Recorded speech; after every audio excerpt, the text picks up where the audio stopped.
What's up, everyone? Welcome back to the VHS Files podcast. This week, we are talking 1986's The Hitcher.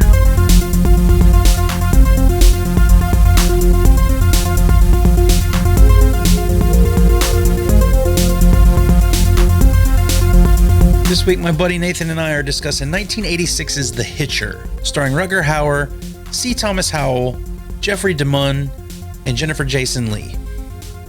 It's a dark and rainy night as young Jim Halsey drives along an endless stretch of desert highway. Up ahead looms a figure on the road, a hitcher. Jim stops for the stranger. At once he regrets his actions. The man with the transparent eyes and menacing smile is soon holding a knife to Jim's throat. The hitcher then tells Jim to pass a car on the side of the road. The passengers are already dead. The hitcher has killed them. Jim is finally able to shove the hitcher out the door of the car and is relieved that the terrifying situation is over. Some hours later, a car passes with 3 little kids in the back seat, and the hitcher is smiling through the rear window. A journey into real terror has just begun for Jim Halsey.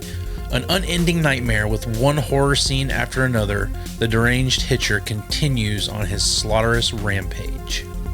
The Hitcher was released February 21st, 1986. It was directed by Robert Harmon, who directed films such as Nowhere to Run, They, Eyes of an Angel, and Highwaymen. The Hitcher was released amongst the likes of Hannah and Her Sisters, 9.5 Weeks, Wildcats, Terror Vision, and House. With a budget of $7.9 million, The Hitcher only managed to gross $5.8 million. This is a movie that was very prominent on HBO in the 80s, and is where I saw it for the first time. Our discussion will contain plot spoilers, harsh language, and adult content. If you like this podcast, if you like this video, please make sure you smash that like button for us, subscribe, and hit the notification bell. That way you know when we're putting out new shows. Follow us on social media. Nathan and I had a great discussion about this long-lost horror gem from the 80s, so please, we hope you enjoy, and now, on with the show. So I'm interested to hear about your experience with The Hitcher. Because I remember seeing this movie on cable when I was a kid all the time. Do you remember your first experience watching this movie? The first time I saw The Hitcher, so The Hitcher was a movie that I knew about before I saw it. I used to be really into reading the reviews on arrowinthehead.com, which was a spin-off site from JoBlo.com. And it was all horror movie stuff. And he would always reference you made me think about, like, I used to have multiple websites that I would frequent to look at stuff. I don't do that anymore. When I got into film, film journalism and stuff when I was a teenager, I would just go like that. I would make my rounds. I would go to JoBlo.com. I'd go to Ain't It Cool? Bloody Disgusting. I still go to Bloody Disgusting every day. I love that website. I fuck with it. I don't check websites at all anymore. Like, if I don't see stuff on Twitter or Facebook or Instagram, I don't text it to you. Yeah, pretty much. So he always talked about The Hitcher so it kind of gained this mythic quality for me. And then I think I was 16. I was 15 or 16, and I was on a trip with my drama class in high school. We were flipping channels, and something was ending on AMC, and it said up next, The Hitcher. And I said, we have to watch this movie. I've heard this is the best thing ever. And I sat there watching it, commercials and all, until like 2 a.m. I had to be up at 6 the next day. Wow. And I couldn't fucking believe how good it was. I think it was my introduction to Rutger Hauer. It's definitely mine. Definitely mine. It was not my introduction to C. Thomas Howell, who was who I knew from Soul Man, a movie that if it was made today, everyone would go to jail. I was fully expecting you to say The Outsiders, but no, Soul Man. So The Outsiders I didn't come to till college somehow, because they dated a lot of girls who were into poetry, and so so The Hitcher, I just knew it was this movie that was like notorious because it's one of the films that like Roger Ebert gave 0 stars, like, and And Roger Ebert, I've talked about this on other shows where I have so much respect for Roger Ebert, but he had a very strange relationship with the horror genre. Yeah. Where he was very picky, and a lot of the time he would kind of dismiss them outright. Yeah. Some of my favorite films of all time are movies that he would derisively refer to as dead teenager films. So I love The Hitcher. Anyway. Yeah, Ebert called it a nauseating thriller, Yes. thinly veiled but more gruesome ripoff of Steven Spielberg's Duel, which there's kind of some truth to that. I think, I did read a thing where one of the producers pitched it as Duel, but the car is a guy, Yeah. which I love. And I was like, by the way, that doesn't sound bad. Duel is a masterpiece. Duel is amazing. And I won't say I'm a huge Spielberg fan. We just had a discussion about this on our last episode. Oh, yeah. But Spielberg made my favorite movie of all time, Jaws. So I have that sort of respect for him. Sure. But I had never seen Duel until probably 5 years ago.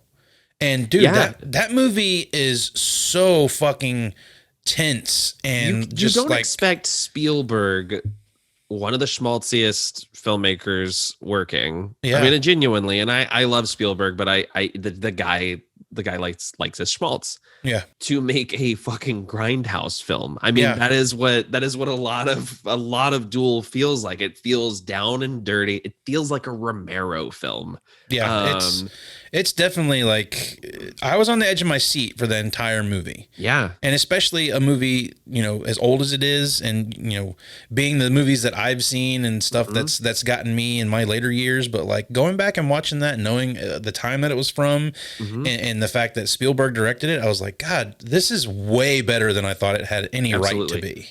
And the thing that's wild about The Hitcher, I watched it edited for television. When I finally got a chance to watch it unedited, I found out that barely anything was cut out because this movie just fucks with your head. Yes. Really just most of the stuff that was cut out was language. And there's, I think, one shot, the shot of Ryder like pressing the knife up against his crotch, I think was cut out of the TV edit. But and this is an interesting movie because it's hard to find. It's one of those that kind of falls under the jurisdiction of like TriStar Pictures is. I've got the fucking clamshell DVD, which, by the way, I own, has the worst goddamn transfer. Dude, I mean, the picture is awful. It's terrible. Like those opening shots are like the scratchiest thing I've ever seen in a DVD. It seems like it gets better throughout the movie, but like that opening, I was watching it and I was like, God, this is terrible. But there's some strange things with the Hitcher because the ownership of the movie, because it's under the HBO Pictures banner. Yep. And much like other movies like Cast a Deadly Spell that are owned by HBO, they won't put them on Blu-ray for some reason. There's been a couple of Region 2 releases. I think there's a new one coming out later this year that's going to be Region 2. I heard there was supposed to be either, I don't remember if it was a Blu-ray or 4K, but I heard that there was talkings about someone releasing it like in the next couple of years. Arrow was trying to get the rights for a while. I think Kino Lorber was trying to get the rights for a while. And as far as I know right now, there's like a boutique company that's putting out a UK Blu-ray in 4K. So, I mean, hopefully, maybe that means we'll get it in a couple of years. I hope so. I will be first to pre-order it, I swear. But yeah, this movie just really shocked me with how dark it gets and how just it's a road movie, which I'm always on board for. Yeah. I'm a big Phantasm 2 guy. You put a dude with a shotgun in a car, I'm going to watch the movie. I have not seen Phantasm 2. Only Phantasm I've seen is the first one. Wow. And it's because we did that for the show. Last year. I bought the box set. I just haven't had time to sit down and watch the series yet. But I'm excited to go through them. I think you'll have a lot of fun with Phantasm 2. But I was immediately just kind of taken with the fact that how relentless this movie is. And and it does a lot without showing you anything. It's got a very almost Texas Chainsaw vibe to it, approach to the violence. But really, the thing that's always really struck me as fascinating about this movie is that the varying degrees that people either pick up on or react to the queer subtext of this film. Yeah, because there's I mean, it's there. I mean, right. from the word go, I mean, John Ryder is using this police officer's homophobia to get them through a traffic stop, you know. Yeah. But the movie is all about trying to groom Jim into being a killer, and this release that John Ryder needs. And some people at the time when the movie came out took it as a homophobic film. There were some readings that I've read of this where people thought that Hauer's character represented homosexuality and why it should be feared. And I'm like, that is, you're fucking up. That's not what this movie is. No, John Ryder represents psychosis and like, I don't even know what the right word would be for it. He is just corruption. An absolute maniac. Yeah, like, he's a monster. And and there is an interesting read to be found here of Jim running away from himself. And I think is worth paying attention to. But people who think that this is a homophobic text, I think are way off on it. I try to say that there's no wrong read of a film, but sometimes it's harder for me to really follow through on it. And I think sometimes it's difficult because the filmmakers may not completely follow through. Like, I think that there is a very strong homoerotic subtext to the Hitcher, but the movie also doesn't entirely indulge in that because the movie wants them to be rivals as well. Right. You know? Well, that's a big thing about older movies too, is that was not part of the conversation back in those days. Of course. Yeah. I just watched Fried Green Tomatoes for the first time in my life. And that movie is LGBTQ as fuck.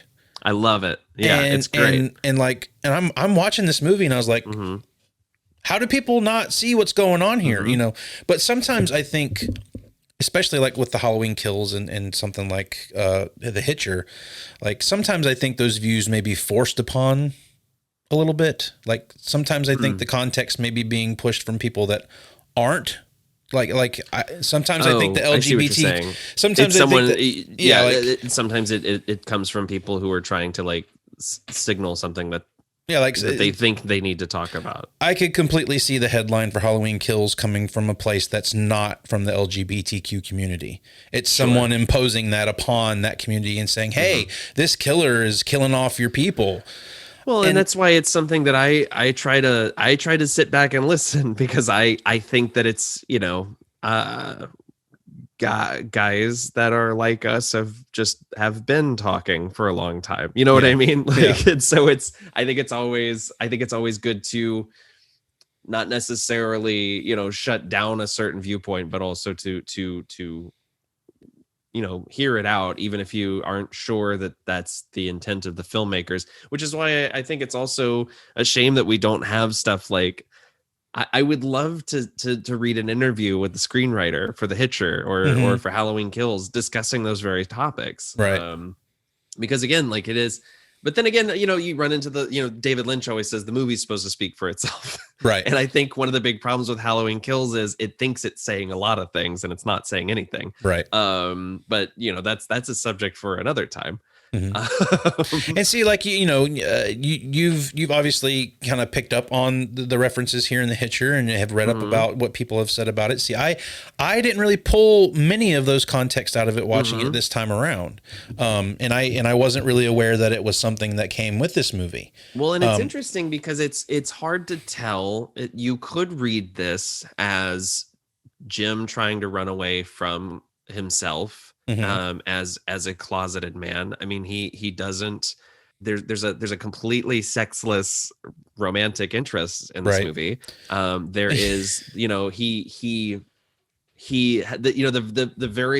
a very suggestive bit at the beginning when he picks Rutger Hauer up and he says, "My mother told me never to do this."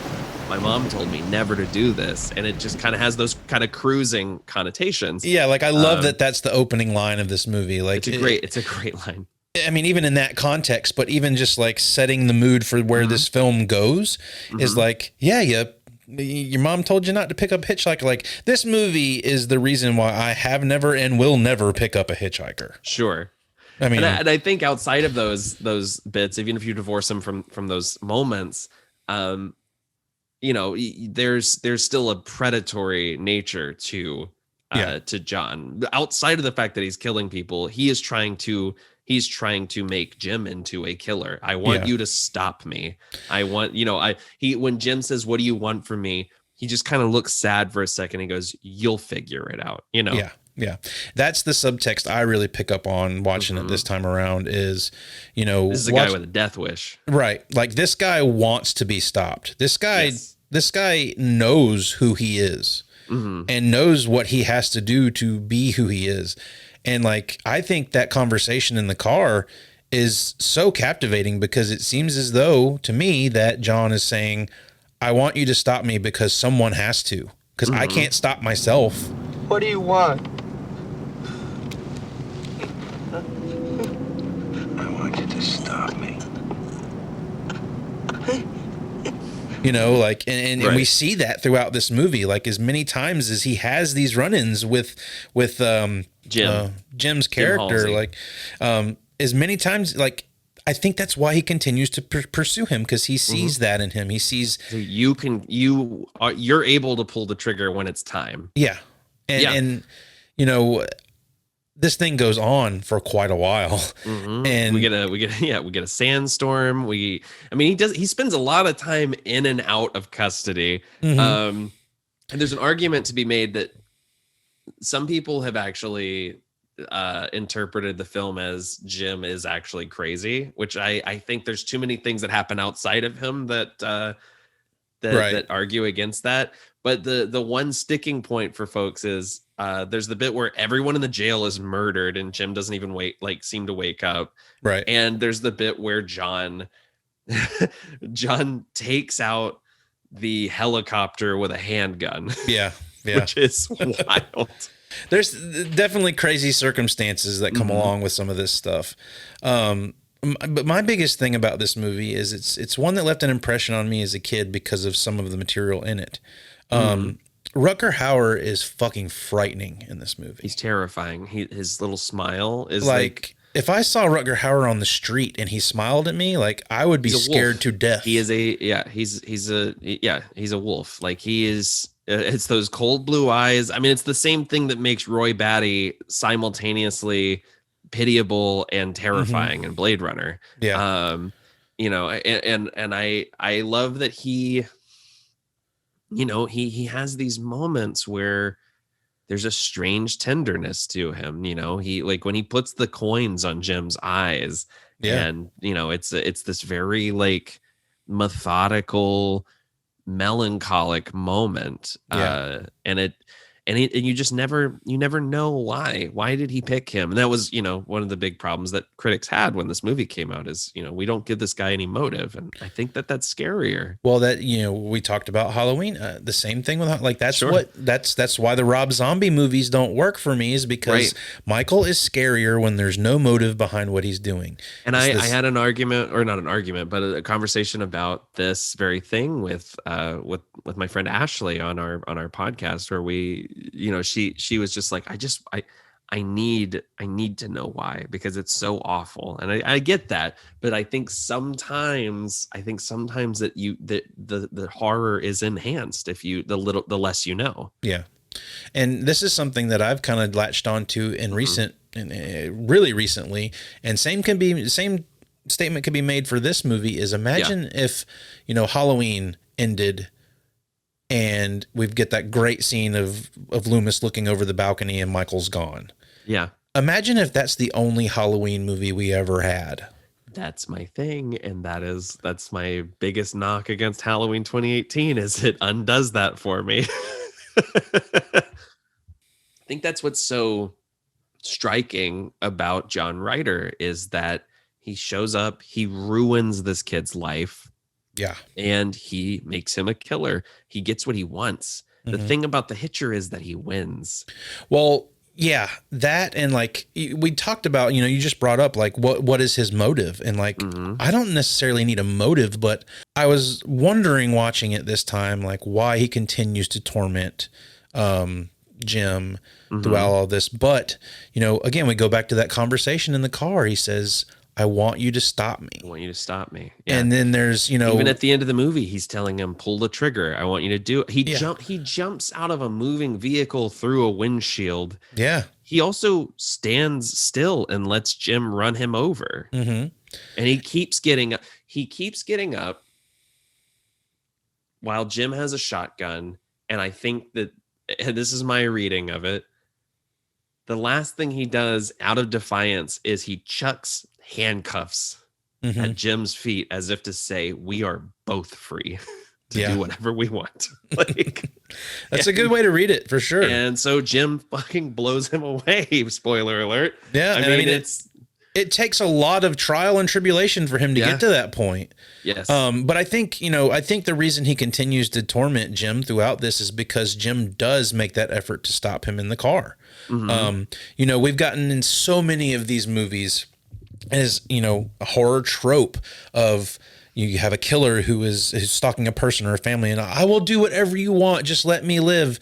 And he says, say 4 words. Please. I'll do anything. Say 4 words. Okay. Say,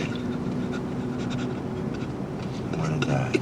I want to die. Like, I had never thought about the context of that before. And I honestly probably forgot that it was even in the movie.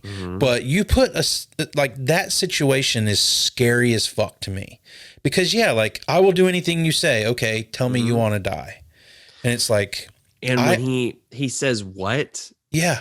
When John repeats it, he looks like he's saying it. Yeah. You know what I mean? Like Rutger Hauer kind of casts his eyes down and he says, I want to die. And Jim again takes it at face value and he's just like, I can't do it. You'll like the girl's gonna like it's just it's man. So I think and that's when he realizes that once Ryder has got in the car, he left the door ajar and kicks him out. Fuck you, buddy! He genuinely seems happy that he got out of that situation. Yeah. And it cuts to John. Like normally in a horror movie we would stay with our protagonist and just continue down the road, but it cuts to that shot of John getting up. Oh, that incredible like zoom up, like the sweeping. Yeah, that's. And great. I think my read on that is his like, okay, you just invited a game, and this is how we're gonna play this. And it is a wild fucking ride, dude. And it pulls no punches either. I remember this movie vividly for 2 things. The diner where he finds the finger and the French fries. Sure. That freaked me out. Seat with the teddy bear. Well, that's a good one. That one gets me every time. And that smile that he gives, smile whenever he pulls the teddy bear down. Yeah. And then the fact that, he finds that station wagon a few miles up the road and he has murdered an entire family. Whole family. Yeah.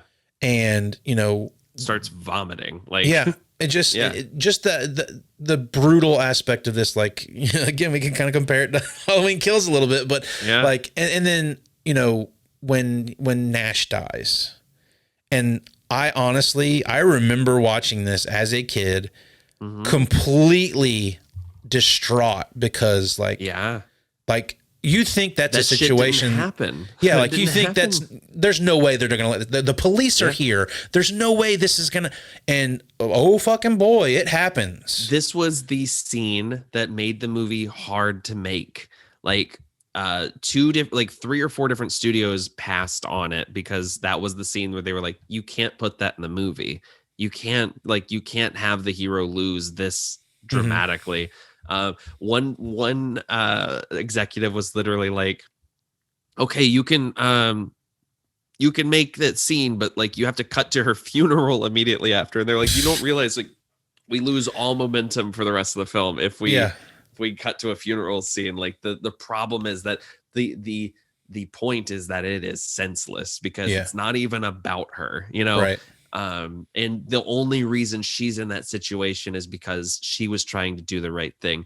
The scene where the reason she like gets on Jim's side is because she watches the police try to kill him. Like, Yeah. That's she's also just a like, rough thing to watch throughout this movie is the fact that, you know, Ryder is setting Jim up essentially, like, and honestly, like, Jim invites it in a sense, because I won't say he invites it. That's the wrong terminology. he's Like, bad at he's bad at like just telling people things. Like, he's he so can't- naive. His naivety is just like through the roof.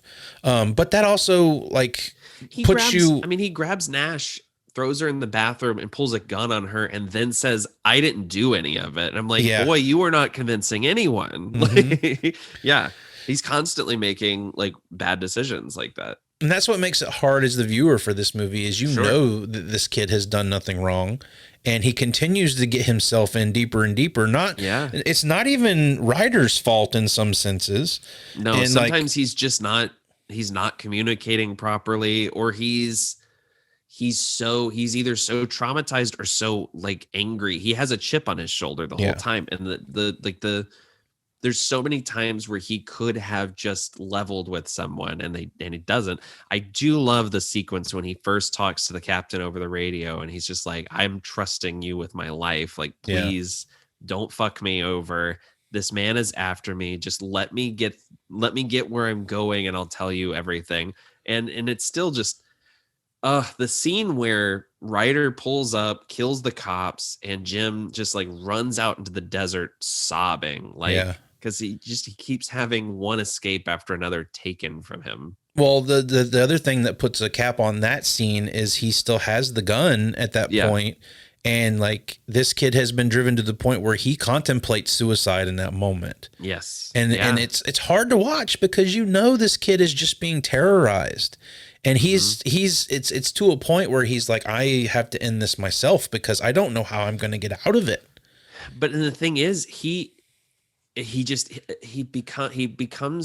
to know Ryder almost on a spiritual level. I mean, there's the sequence where he's just like, I have to see him face to face. He spits on him. Yeah. And then he just knows that it's not going to stop until he stops it. He's like, he told me what I have to do. I have to do it. Yeah. And I do genuinely think that the closing shot of this film is it broke my heart when I saw it for the first time, because I was just like, well, what's his life now? Mm-hmm. And that's the point. It's an ending that's very similar to one of my favorite films of all time, and that's Seven. Oh, sure. Yeah. I have always been of the opinion that the antagonist in Seven, in a sense, is John Doe, but the real antagonist of Seven is Brad Pitt's character. Sure. Because he never listens to reason. He always goes off his own cuff. He does whatever he thinks is right in the situation. Yeah. And ultimately, he loses because he is so stubborn. Yeah. And, you know, I mean, obviously we're supposed to feel sympathetic for him, but there's some senses of that movie where I can't. This is completely different. This is where, like, I kind of feel where Jim is at in this, and, you know, it's heartbreaking for sure, but I think he finally kind of realizes what he has to do to make it end. Yeah, absolutely. You know, and he, you know, by that point, you want to see him. You're almost complicit in it. Like, you want to see him kill Ryder. You need Ryder to stop. Mm-hmm. And that's what Jim knows. Jim knows that Ryder's never going to stop. He's somehow the most capable, impossible man. That they don't even have his fingerprints on record. Right. John Ryder might not even be his real name. Mm-hmm. I love so much about this character who seemingly blew in from nowhere and turns everything upside down. And it's fascinating. It's a I don't know. I love the, I don't want to say relationship, but I love the chemistry between these two actors. I mean, to the point where, like, Jeffrey DeMunn's the captain says, I don't know what's going on between you two, and I don't want to know. Yeah. Which also speaks to, a strange kind of Like homoeroticism. Yeah. Yeah. Like, it's such a weird movie that has so many different levels at play that I think were really written off when it first came out, and that I didn't even pick up on when I watched it the first time as a teenager. yeah. And it's one that I feel like really rewards repeat viewings. And you can also watch it just as a good thriller. Like that's the thing, is like, you don't even have to like try to dissect it or anything. It works on those terms. This is just a smart, well-made action horror movie. Yeah. And you and I brought this up a while back, and you talked about how much you liked it. And then all of a sudden, I posted on Twitter the other day that I was watching it, and you were like, dude, are you talking about that on the show? Like, yeah. And what's the saddest part about this movie for me is like, this is a genuinely good horror thriller. Like, I agree. And it seems to have been lost in the shuffle. And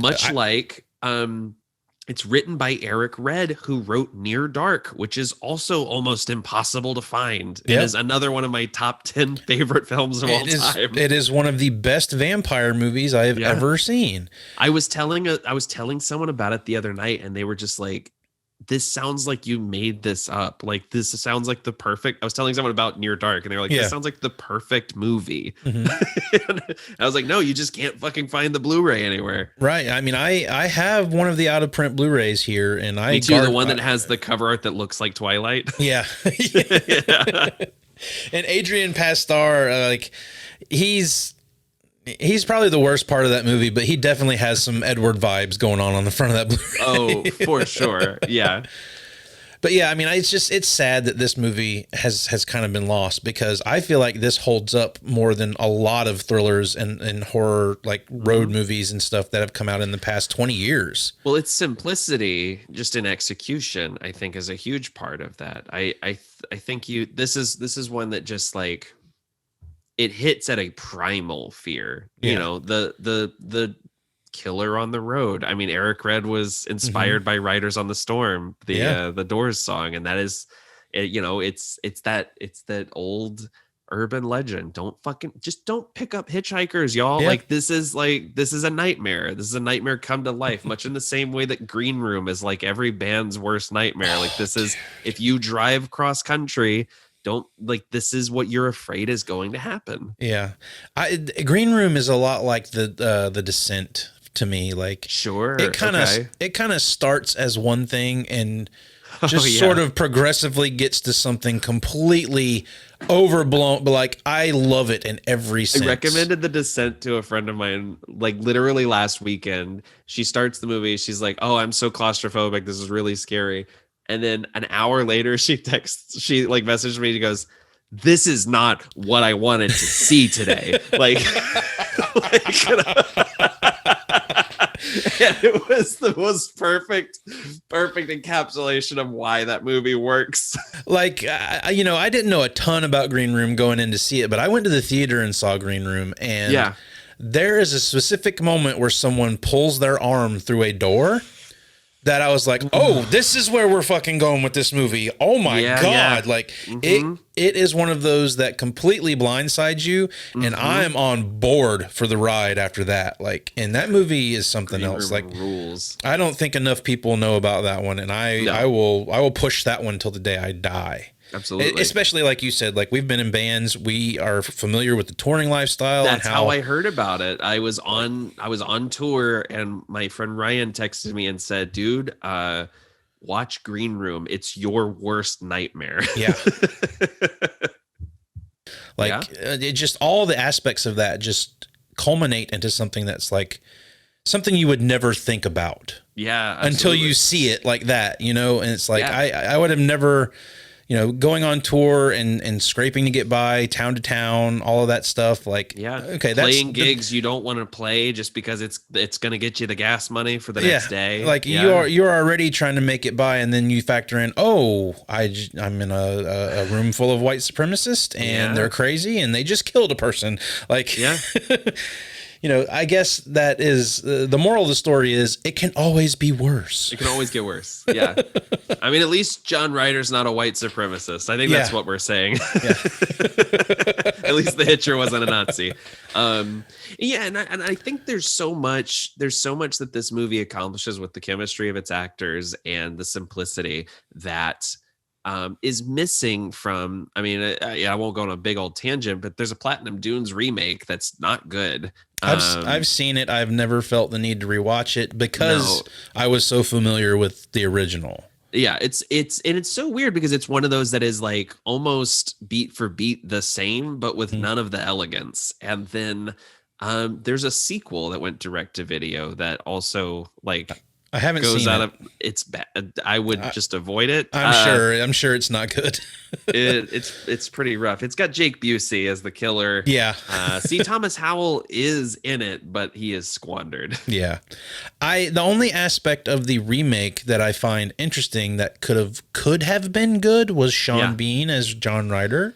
He's interesting. He has an interesting performance. I also like that it subverts what you think will happen to like the quote unquote Nash character of the remake. There's a different dynamic there that I think is kind of interesting. But otherwise, it's just like I've seen a glossy action movie before. Like I'm not grabbed by this. Yeah. This one ultimately just perseveres for me because of how gritty it is, and and it's just you're following two people with something ought to be said that this is the second time we've been on a podcast together talking about Jennifer Jason Leigh in a movie. Yeah, recently. I thought the same thing when she when she was, and this might have been like the first thing I remember seeing her in as well. Yeah, as a teenager. And she's great at it. She's so likable, and you need it because the fucking rug is pulled out from under you when she's taken. And she seems, she is genuine in it. She really just comes across as a girl working a waitress job, and is thrown into a severe situation just like Jim is. And it is fucking heartbreaking when she ends up where she ends up in this movie, much like Jim. Yeah, but I think that's the key is that I have a real issue with movies. You just introducing a woman for the sheer sake of using them as like a bargaining chip or a vehicle for a man's pain. Vehicle, no pun intended in this movie. Right. But I think that what's great is that Nash does have her own agency. There's a couple of times where Jim wouldn't make it as far as he had if she hadn't intervened, right? And there's there's a strength and a warmth to that character that I think a lot of it comes from the actress herself and not necessarily the way it's scripted either. Like I think that she brings so much to the table with a limited amount of screen time. It's kind of crazy to me to see like actresses or actresses like Jennifer Jason Leigh. Like Jennifer Jason Leigh has been acting for a long time, and is still in the business, and killing taking chances, doing interesting work. I mean, we talked about her in Possessor and on Silver Linings Playlist, and she's while her interesting choices in that movie. Yeah, I mean, while her performance in that is very reserved and kind of a background character in a sense, she's still scary, and she makes someone who is despicable seem maternal at the same time. It's very interesting. It's an interesting performance. Maternal is great because like she's like the mom saying, you really need to be doing this. This is for your own good. Yeah, man, I would say like anybody who is hoping, it's hard to find this one. I think you can rent it on Prime. I think you can every once in a while it's cycled through on HBO Max, but otherwise it's a hard one to hunt down. But if you can, it's worth a watch. There's a lot to dissect and to debate about it. I think also just the simplicity of this movie is something we don't. Plot, and that's I think that's why you're able to pick up on those different things because the story it's telling is very simple, and then it is just every frame is loaded with subtext and different emotions and different twists and turns that I think transcend what even the original screenplay was supposed to be. Yeah. Yeah, I mean, just there's not a bad performance in this movie. Even the cops, I mean, the background players and the cops. Yeah, Billy Greenbush and Jeffrey DeMunn, like they're always fun. Yeah, a couple of almost famous moments in here. You brought up Jeffrey DeMunn. Yeah. I know him most notably as Dale from Walking Dead. Walking Dead, yeah. And like the Green Mile and stuff. Sure. There was also, I think it's Gene Davis. Yeah, is one of the cops. I know him mostly from 10 to Midnight, the Charles Bronson movie. Have you seen that one? Oh, sure. Yeah. He's the serial killer who runs around naked the whole show, the whole movie. Right. Like, He's also in Cruising with Al Pacino. I just picked that up on Blu-ray and haven't watched it yet. I'm anxious to watch it. Right on. Oh, and shit, what's that movie called? The Relic. He's in The Relic too. He has a small role in that one. That's another one of those 90s movies that I'm afraid to go back to. I remember having a lot of fun with The Relic, but I haven't rewatched it in a long time. Yeah. I will err on the side of I probably still love it because I think Penelope Ann Miller is amazing. So I don't know. Yeah, 90s movies are hard for me. Like I fight going back to 90s movies because I just have this weird relationship with the 90s. But yeah, I am anxious to go back. Like I'll have to check out Relic again and Armin Shimmerman from Buffy the Vampire Slayer and Deep Space Nine. He's another one of the cops. Like all the cops are like that guy, you know, like there's that guy actors. Like, which is completely what our Almost Famous segment is for. It's like you see those guys and you're like, oh, that guy. Oh, that guy. I love him. Yeah. So yeah, a handful of them here. I would say like there's not much in this movie I don't like. I mean, it's a pretty solid thriller horror movie from the 80s. It's better than a lot of the shit that came out in the 80s, if you want to be completely honest. And you know, it's kind of sad. Like the other thing this movie reminds me of is there was a show on HBO called The Hitcher, or no, The Hitchhiker. Oh yes, that was the like an anthology series. Yeah, and I remember watching episodes of that when I was younger. I don't think I ever saw that. Those are hard to come by, but I kind of liken this movie I lump this movie in with that show because like the setup for every episode of that show was a guy hitchhiking and then it tells a story about something or other. Interesting. That's a good hook. But, yeah. And I think they only did a couple of seasons of that show, but HBO was they had some crazy shit in the 80s. I'll just say, like, yeah.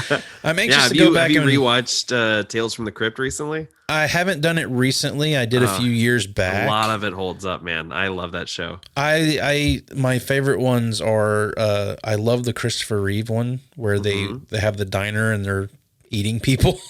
Yeah. Tim and Judd Nelson and Betsy.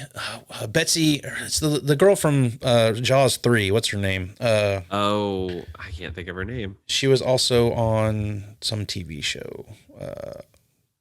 I don't know. I'm going off the rails there, but yeah, I need to rewatch Tales from the Crypt because I used to love it when I was a kid. But the thing is, like, I didn't realize there's 7 seasons of that, and some of those episodes aren't very good. They're not great. Yeah. But especially later on, there's some rough ones. But I do have all 7 seasons on DVD. That's another thing. Like again, HBO. Like, what the hell is HBO's like disconnect with wanting to update their stuff, man? It's not HDO. Put the wrong emphasis there, but you get it. Put the wrong emphasis on the wrong syllable. I haven't seen that movie, but I quote that all the time. It's good. It's a good one. All right. The quote is good. I think that'll do it unless you have anything else to say about The Hitcher. No, man. I thanks for bringing me on to talk about it. I feel like no one talks about this movie, so this made me very happy. I think more people need to talk about this movie because honestly, and again, like it's hard to find and don't do yourself the disservice of watching the remake. If I can't find the original, I'll watch the remake. No, that's not what you need to do here. Nope. Completely not the same. You need that. You need that grain, boy. You need that 80s grain. And I will say, I mean, you guys kind of do a double featured thing where on your show, the Silver Linings playlist of like, if you were watching this movie, what would you watch as a kind of a double feature with it? Oh, sure. We talked about Duel. I think Duel is a good one to pair up with this. I would agree. Yeah. So Duel or Green Room? Yeah, Green Room for sure. Like, I don't know. I might have to put Green Room above Duel on that one. Like, Yeah, Green Room's maybe really it's because good. I relate to it so much in my like. Sure. I have life experiences that I could compare to that, whereas no one's ever chased me down a highway before. So. Right. Boy. Well, all right, Nathan. It was fun, man. You want to throw your shows and your handles and all that dude. stuff out there for everybody? Yeah, I co-host a couple of podcasts. Oh, That's a Scary Movie. I co-host with my friend Ashley McLaughlin from Southern Haunts. We cover scary movies every week. We just finished a whole month of classic slashers. And so for November, we're going into cozy horror season just in time for Thanksgiving, kicking things off with 1999's The Mummy, which isn't necessarily a horror movie, but is one that we love so much and feels like a warm blanket. And I also do the AIPT Comics podcast, where we have creators on to talk about their books, and we review our favorite books of the week and talk about comic book news.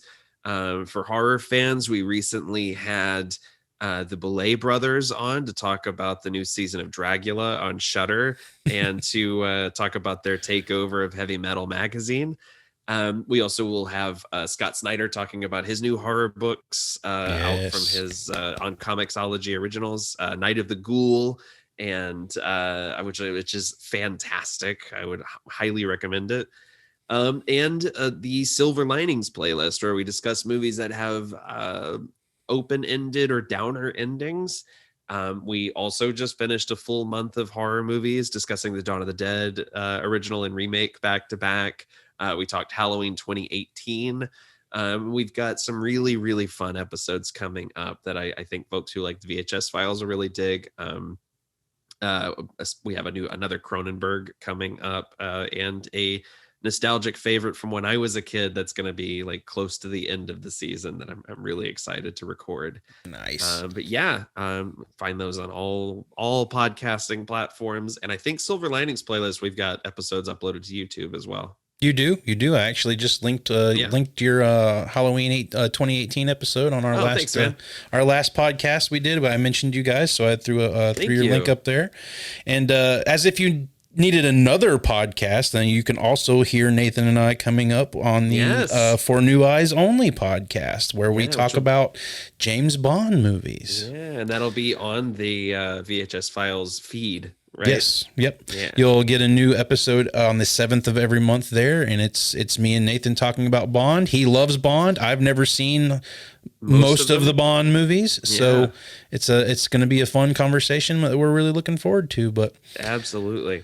All right, man. Well, I appreciate you coming on and talking about this with me. Like when you hit me up and were like, "Hey, are you talking about this?" I was like, "Well, I don't have any plans, but I'll definitely jump on and talk with you about it." So yeah, man. And like I said, like it's interesting because there's a lot to dissect, and there's some really touchy subjects and interesting things that I think are worth talking about. And when I realized, that you had just seen it, I was like, I need to talk about this. No one ever talks about this movie. I'm always down to talk about movies. It can be something nobody talks about, or things everybody talk about. Everybody has different opinions. We're talking about Norbit next week, right? I haven't seen it. I wouldn't be opposed to watching it, but I can't guarantee you I'll enjoy it. All right, man. Well, until next time, be kind, rewind. We'll see you guys on the next one. Later, y'all. Thanks for checking out this episode of the VHS Files podcast. Nathan and I had a great time discussing The Hitcher. We highly recommend it. If you can find it, please give this movie a shot. It is definitely a hidden gem. Please make sure you smash that like button if you liked this conversation. If you liked this video, please hit that subscribe button. Hit the notification bell so that way you know when we're releasing new episodes. And until next time, be kind, rewind.